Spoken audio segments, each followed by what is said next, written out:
नमस्कार, जय श्री राम दोस्तों। इंजीनियर पीपी सनातनी में आपका बहुत बहुत स्वागत है।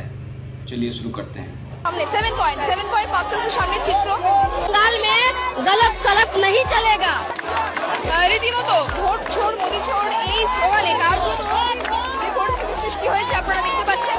মোদি চোর মোদি চোর कहते हैं ये कोलकाता है, मोदी को हटाओ यहाँ से। मैडम, किसको हटाना है? मोदी को। ये क्या है? कलकत्ता है तो कलकत्ता है, बांग्लादेश नहीं है। ये कलकत्ता है। यहाँ जीतकर शिवेंदुदा आ गए हैं। भूल गई क्या कि यहाँ ममता बानो की सरकार अब नहीं रही, वो चली गई हैं। अब देखिए, अब आलतू फालतू की बकलोली नहीं चलेगी। अब सरकार रेल मचा देगी उल्टे सीधा बोलने वालों को। जनता का, जनादेश का सम्मान करना पड़ता है। जनता जिसको वोट देती है वही वहाँ राज करता है। तुम्हारा चिल्लाने से और रोड पे उतर जाने से नहीं होगा। अब ये बकलोली नहीं चलेगी कि आकर इसको हटाओ उसको हटाओ, ये चोर है वो चोर है। वोट दिया जाता है, लोकतांत्रिक देश है। वोट देकर जिसको जनता चुनती है वही राज करता है। लागू करने से होगा? अन्याय दीजिए, अन्याय अन्याय चाहते हैं। लागू करने से कुछ नहीं होगा। लागू करवा दिए हो गया। अन्याय चाहिए, अन्याय, छात्रों का अन्याय चाहिए। लागू करने से कुछ नहीं होगा। स्टूडेंट अमेंडमेंट बिल लागू करने से नहीं होगा। अन्याय चाहिए तेरे को। अरे समझ गए। इसको डंडे की जरूरत है। लागू करने से नहीं होगा, इसके चिल्लाने से होगा। अरे बेटा, जब डंडे पड़ेंगे तो सब पता चल जाएगा कि न्याय और अन्याय में क्या फर्क होता है। पढ़ाई लिखाई तो करते नहीं हो तुम लोग, बस रोड पे आके बकलोली करना है। कहाँ तक बढ़े हुए हैं? हाँ? हम इंजीनियरिंग किया डिप्लोमा, तो योगी जी क्लियर करेंगे कि जब अखिलेश आएंगे तभी क्लियर होगा वो। सिविल इंजीनियरिंग का अपना डिप्लोमा किया है। आपका टेस्ट ले लिया जाए। आरसीसी के कॉलम का वेट लोड निकालने का फार्मूला बताएं। कौन? आपने डिप्लोमा किया है? मैं बता देता हूँ। मैं तो पहले कह रहा था पैसे लेकर डिग्री लिए भाई ने। अरे भैया, मैं तो पहले कह रहा था। अगर एक मकान बनता है तो देखिए, ऐसे इंजीनियरों से मकान मत बनवा लेना। नौकरी तो छोड़ो, वरना बिल्डिंग रह जाएगी। आरसीसी के कॉलम का वेट निकालने का फॉर्मूला भाई बेसिक चीज़ है। बताओ, जब इंजीनियरिंग किए हो तो इतना तो बेसिक चीज़ मालूम ही होगा।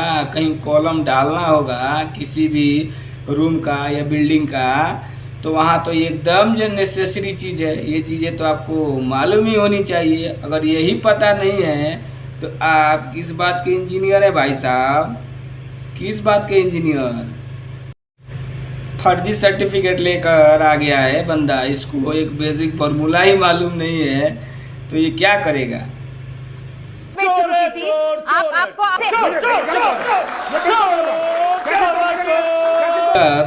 मंदिर के बारे में ये चर्चा हो रही है कि वहाँ कुछ गलत हो गया है, तो उसके बारे में सेंसिटिविटी रखनी चाहिए। तो तू क्यों कर रहा है? इसी से पता चलता है कि तू कितना भला चाहता है। तू आ गया है नौटंकी करने के लिए यहाँ भेष रूप धारण करके। तू तो रावण से भी बढ़ के लगता है। बकलोली कहीं भी करना ठीक नहीं होता है। ये इसी का तनेजा है। भक्त हूँ, तो जब मुझे ये बात पता लगी तो मुझे भी उतना ही दुख हुआ, पर मुझे उस तरह का दुख नहीं हुआ जिस तरह से ये जो कॉमेडी कर रहे हैं। मुझे नहीं लगता इनकी आस्था पे कोई भी आहत हुआ है। एक नॉर्मल हिंदू को भी साफ साफ दिखाई देता है कि ये वो रावण है जो सीता का हरण करने के वक्त 2 मिनट के साधु बन जाएंगे। ये सोमनाथ मंदिर के विषय में कभी नहीं बोलेंगे। ये काशी विश्वनाथ के विषय में कभी नहीं बोलेंगे। जब कल की धाम की स्थापना हो रही है तब ये कुछ नहीं बोलेंगे। जब कार सेवकों पे गोली चलाई जा रही थी तब ये कुछ नहीं बोलेंगे। ये उसमें होंगे, लहूलुहान करेंगे, ये लाठियां बरसाएंगे।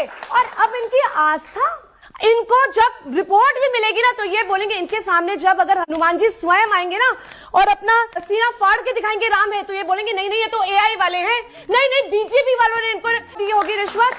इनका हाल ये है। पूरी हुई है तो जांच उसको हो रही है। भगवान भी दंड देंगे और प्रशासन भी दंड देगा। देखिए तो ऐसा मिल गया ना जवाब अच्छा से।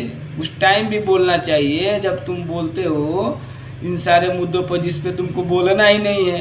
इसके लिए वहाँ ऑलरेडी योगी जी बैठे हुए हैं, फिर भी तुम लोग वहाँ बकलोली अपना घुसेड़ने का प्रयास करते हो। तो लो अब जवाब दो ना इस पे तो जवाब तुमसे बनेगा नहीं।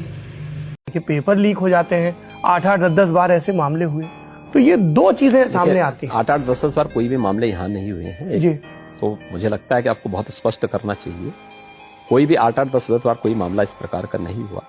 पेपर लीक पे आपकी सरकार ने 8-10 बार कौन से 8 मुझे गिना दीजिए, कौन 8 बार पेपर लीक हुए हैं? पेपर लीक को लेके आप मुझे बताइए पहले जी, कौन जी, 8 बार कौन से पेपर लीक? मैं वही पूरे आप बताइए ना, लेके आया हूँ। आप मुझे बताइए कब 8 बार पेपर लीक? इसमें मुख्यमंत्री जी पीसीएस पेपर लीक होता है, एलटी ग्रेड परीक्षा 2018 का। एक भी पेपर लीक नहीं। अंजू कटियार के खिलाफ अंजू कटियार के खिलाफ उस मामले में नहीं कार्रवाई की गई, पेपर लीक के मामले में नहीं कार्रवाई हुई। आप गलत बयानी कर रहे हैं। अंजू कटियार के खिलाफ उस मामले में कार्रवाई नहीं हुई थी जी। उस समय पेपर लीक का तो मामला ही नहीं था। अव्यवस्था, कुप्रबंधन, कुप्रबंधन का मामला था। कुप्रबंधन में हमने कार्रवाई की थी जी, और जेल भेजा था हमने जेल भेजा था बिल्कुल। तो ये सौरभ भाई साहब कहीं भी कुछ भी नहीं बोल देना चाहिए। ये चौक चौराहा नहीं है जो कुछ भी बोल के निकल लेते हो। योगी जी के सामने बैठे हो तो थोड़ा फैक्ट के साथ बातें किया करो। 8-8, 9-9 बार हो गया है तो बताओ ना भाई, योगी जी नस पकड़ने में कितने आगे हैं ये तो तुम जानते ही हो, फिर भी तुम बाज नहीं आए। अब हो गई ना बेइज्जती। 8-8, 9-9 बार किस केस को किस में घुसेड़ दे रहे हो? ऐसे काम नहीं चल। तुम क्या समझे कि ये कांग्रेस के नेता हैं? ये राहुल गांधी हैं जो कुछ भी बोल दोगे या निकल लोगे? योगी जी हैं, नस पकड़ लेते हैं तुरंत। फालतू बोलोगे पकड़े जाओगे। क्या करते हैं वो? 8वीं क्लास में, 9वीं क्लास में, 10वीं क्लास में। आज क्या है, नौकरी नहीं मिल रही उनको। नौकरी क्यों नहीं मिल रही उनको ये बताओ। चलो मुसलमान है इसलिए नहीं मिल रही है? क्यों नहीं मिल रही उन्हें नौकरी ये बताओ आप मुझे। मेरे घर के अंदर है, मेरे अगर तुम क्यों हो तो मैं लाके खड़ा कर दूंगा उनको। 8वीं, 9वीं, 10वीं और पढ़ना पड़ेगा नौकरी के लिए ना। और आपको पढ़ना पड़ेगी। कौन सी नौकरी मिलेगी जो है ना उसमें आज है ना 10वीं में जैसे आपको क्लास नहीं मिल रही तो क्यों नहीं मिल रही है बताओ तुम। आपको टीचर बनने के लिए। अरे टीचर क्या करेगी इसके अंदर जब 10वीं में, 8वीं में, 9वीं में कोई सी भी क्लास में पहले मुँह बतावे कि 10वीं पास कर लो कि ऐसे बात हो गई कि तुम्हें ना वो ये मिलेगा और वो मिलेगा। आज कुछ भी नहीं मिल रहा। बताओ किसने क्या कहा था? 10वीं पास के बाद से सरकार आई कुछ भी नहीं मिल रहा। बताओ यार ये लोग तो अभी भी 1980 में जी रहे हैं। अरे सरकारी नौकरी के लिए स्कूल जाना पड़ता है, मदरसा नहीं। कहाँ है रे मेरा जूता लाओ तो जरा इसको दूं। बेवकूफ़ कहीं का। अगर वीडियो आप लोगों को अच्छा लगा हो तो एक सब्सक्राइब करके आप अपने सनातनी भाई का सपोर्ट कर सकते हैं।